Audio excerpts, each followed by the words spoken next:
de montaña de Carmela Ladigna Coll. Con huellos de mujer.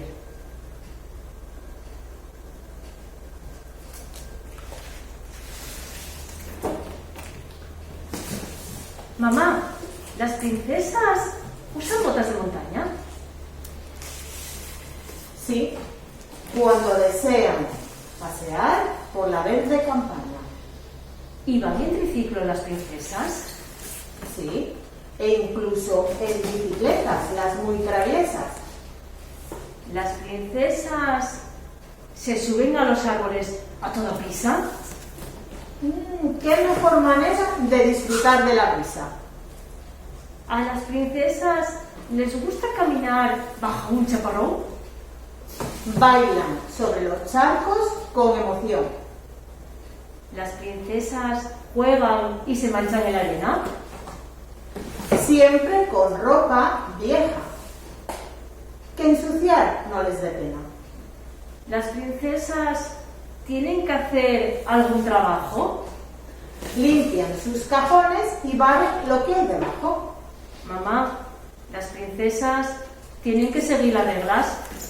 Esa es una de las cosas que en la escuela les enseñan.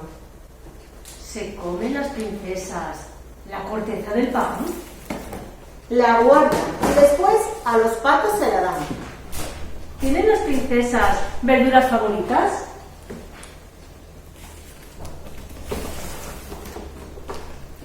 Todas las hortalizas les parecen exquisitas. ¿Toman las princesas bebidas afrutadas? Con las comidas prefieren las limonadas. Cuando las princesas ríen, ¿a veces les salen los soplidos? Pues sí, de todas clases y estilos.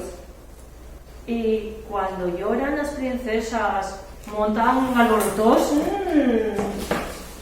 Todos tienen días malos, como todos nosotros. Las princesas roncan cuando están dormidas. Después de haber contado 500 ovejas seguidas.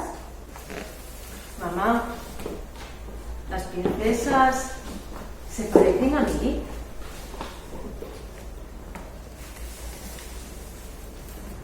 Para saberlo, mira dentro de ti y de mí.